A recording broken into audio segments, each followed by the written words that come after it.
So you're looking to stock investing, you've heard about how everybody's making money. I'm gonna go over some basic questions that everybody has when they're getting started that should hopefully point you in the right direction. Hey, what's up? My name is Henry. Welcome to the Wong Mindset. So I'm all about real estate. I love real estate. I always talk about real estate, but I can't buy real estate every single day. So that's why stocks come in, and stocks are a really powerful tool to help you grow your capital, to help you compound your money, to help you beat inflation. There's a lot of reasons why you should invest in stocks. 6 years ago, I got into stocks. I started with day trading, options trading. I did have an index fund in my 401k. I did a whole bunch of different things. I realized that my style is long-term great stocks on sale, right? When they've gone down to a good price and they're still making money, I buy those stocks. I don't bother looking at things on the daily, monthly. I'll check, but I don't make moves based on that, right? I'm just consistently buying for the long term. So I want you to understand that you don't want to be that kind of investor that just takes a tip and buys a stock at any given time. You have no idea if you're buying it at a good price, if it's on sale, if that company even is any good, right? If they're making any money, you have no clue. So you need to know what you're doing when you're investing. You should also understand that if you don't invest in stocks and you leave your money in a basic savings account that gives you 0.02%, that your money is losing value every single day to inflation. You need something to help keep up with inflation and give you a good gain so that you can compound it into something significant later on when you need it. So the first question, what are stocks? So stocks are basically ownership of a company. When you buy a share of a stock, you're buying a tiny itty bitty piece of a company. Even though it's tiny, you're still a part owner. If the company makes money, the stock goes up, you make money. That price should increase in value. There's also dividends that a company pays out. As an owner, you get a piece of that. So what are the different types of investing and trading? There's day trading. You make moves within a day. You're buying and selling, trying to get some gain, either going up or down. There's different strategies. You're gonna have to look into it. There's also swing trading. So you're looking at more than a day. You maybe a week out, maybe a month, a little bit longer term, but still super short term. Then there's long-term trading. So you're buying it with the intent of holding it for 5+ years. There's a lot of different strategies for that. There's value investing. You're buying good, strong stocks, maybe paying dividends that have gone down in price, that are on sale. There's also dividend investors. They are guys that are really focused on companies that pay dividends, that grow their dividends, that have a good dividend outlook. That is really powerful too because it gives you an income besides getting the appreciation. The stock price can appreciate over time. It doesn't matter. You're still gonna get a dividend payment from that company every quarter, every month, whatever that is. So the types of research and analysis of a stock. There's really two main types. Fundamental analysis, that's when you're looking at a stock, you're looking at all their financials and how much they're making, how much their expenses or how much they're planning to make in the next year or two, what they have like going on, all of the financials of a company. You're looking at that and basing your decisions on that. There's also technical analysis. So that is when you're really just looking at the stock's charts. You're looking at some of the volume that's going into the sale of a stock. You're looking at different indicators to see if a stock is a good time to buy or sell. So you're basing your decisions on technical things. I think that a good investor takes both of those things into account. It's not just on one or the other. You need to know that a company is making money. You need to know what their financials are, that they're actually doing well and have a great long-term outlook. Just with that, you don't know when is a good time to buy. If you look at the chart, you can tell that, oh, a company's hit this high price 5 times and it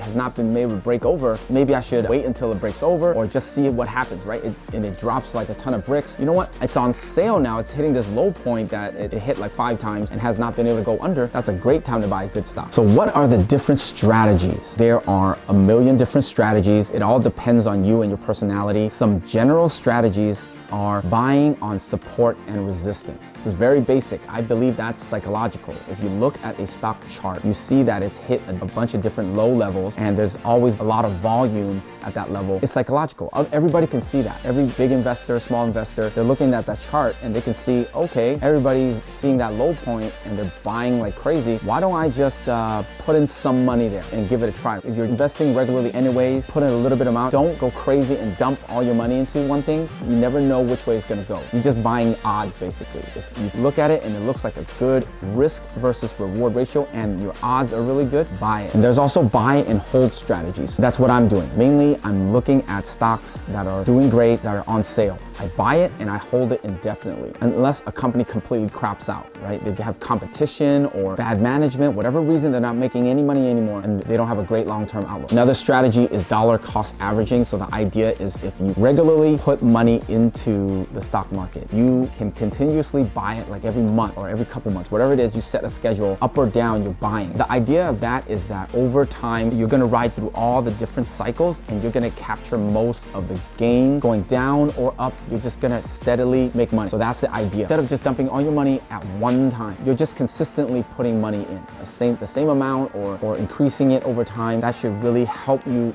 get a really nice portfolio. There's also options trading. So that's basically leveraging your money, buying contracts of stocks. You can buy one contract and that is 100 shares of a certain stock. The kicker with this one is that there's a time frame associated with it and there's math that goes with that. This is a really advanced strategy. It's really risky, but it is another popular way to trade. So what are the different types of stocks and stock investments? So of course you can buy individual stock, right? You can buy Apple right now. You can also buy index funds. That's a basket of stocks. I'm big on the S&P 500 index. That mirrors whatever the S&P 500 has within it. That's gonna be like the 500 top companies of the US. Historically, that's been doing really well. There's dividend stocks. So you look at stocks that pay dividends, that pay out to their shareholders regularly. You look for those. There's also ETFs, mutual funds. Those are also baskets of stocks. Those are more actively managed. There's people that will manage those funds and they'll charge you for those funds too. So you have to be very careful of your fees. Sometimes you're not making money yet and your account is getting eaten away by fees. Just be aware, do your research. How much are the fees? There's also bonds. Bonds are basically debt. It could be from a company, it could be from a country, it could be from whatever, but you're buying debt. Those are normally safer. You get lower return. They're less volatile. You know, if there's a recession, you're not worried that it's going to crash and burn. So it's a really good tool for people that are getting ready to retire. So you don't get hit by a recession and lose half your account during your retirement. And then you're gonna have to go back to work and it's gonna be all messed up. There's also REITs.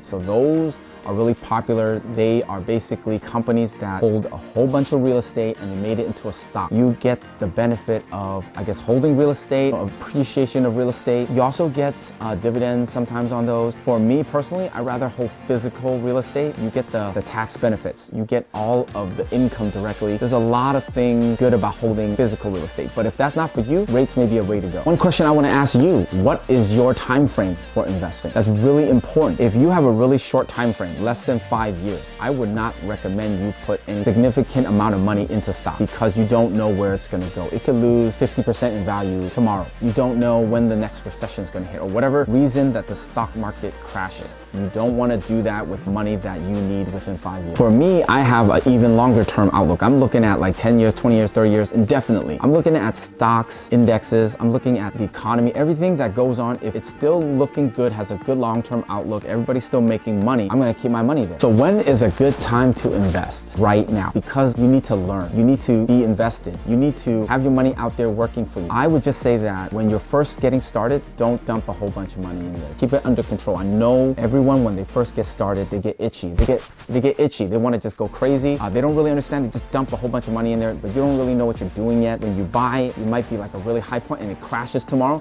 Then you panic and you sell everything, you lose a whole bunch of money, and then you never invest again. Don't push yourself to that point. Take it easy in the beginning, learn, paper trade. So I also say when you can put aside any amount of money, even if it's a really small amount, you can get started. You don't have to have $1 million saved up to get started in this. You really wanna start with whatever you have. So with brokerages like Robinhood nowadays, you don't even have to pay any commission. You can do fractional shares. You can buy just a fraction of a stock. You don't have to buy the whole thing, right? So even if you wanna get into Amazon, it looks like a great deal. You don't have $2,000 to buy one share, you can buy a partial share. So get started now.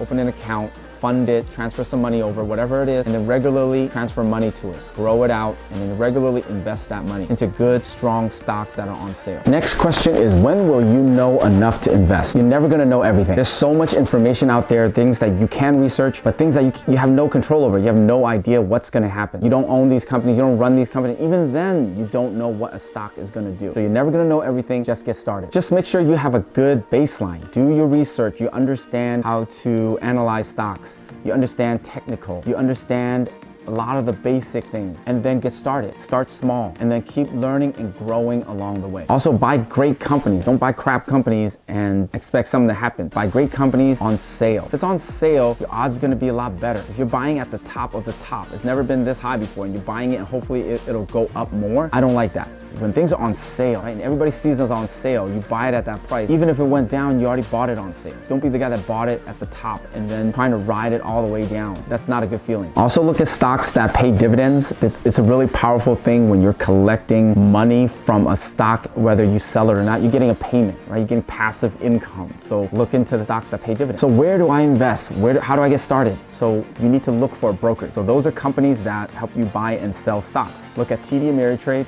and look at Robinhood. So Robinhood's really good to get started. The whole app experience, the way it looks and the way you buy and sell, it's really simple and easy to use. I like TD Ameritrade because the tools that they have to research stocks, like the charts, those kind of things are really nice on TD Ameritrade. So why should you invest in stocks? Stocks are really powerful in helping you grow your capital. If you're taking a certain amount of money that you have and you want to put it to work, you want it to keep up with inflation, you want it to help hopefully make some money, stocks are a really good place to start. There's other ways out there in the world, but stocks are simple to get into, and you just open up your app.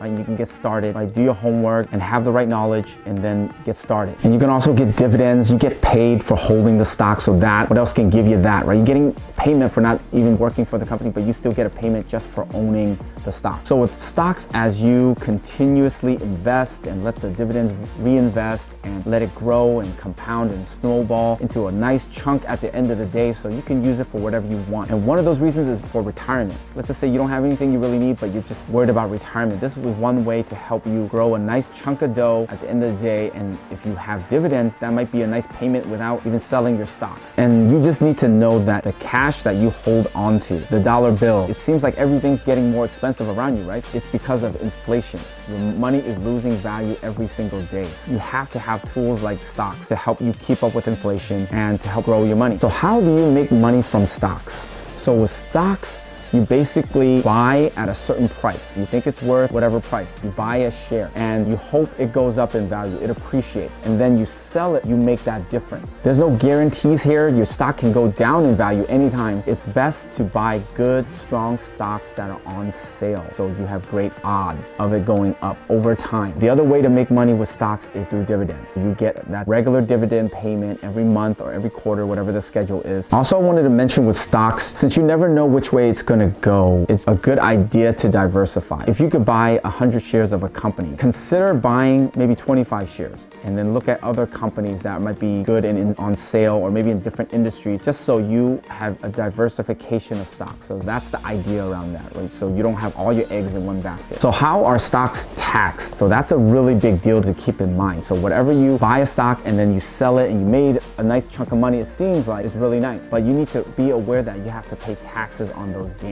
It really depends on your tax bracket and how long you've held the stock for. If you're in the 25% or greater tax bracket and you've held it for over a year, that falls under long-term capital gains. You will pay 15% tax rate. If you're in a 15% or below tax bracket, then you're going to be paying 5% tax rate. For short-term capital gains, that's stocks that you've held for less than a year, that's going to be taxed on your regular income tax rate. For dividends, you also have to pay taxes, and you're going to have to pay taxes whether you sell the stock or not. For ordinary dividends, it's going to be taxed at your regular tax rate. For qualified dividends, that's going to be between 0 and 15%, and you have to look into that. Also, you're not taxed on the full amount that you sold it for. I just want to make that clear. You're taxed on the full amount that you sold minus the basis. The basis, that's what you bought the stock for, any dividends reinvested, and any fees or expenses. If you inherited the stocks, then there's different rules for that. There's also capital losses.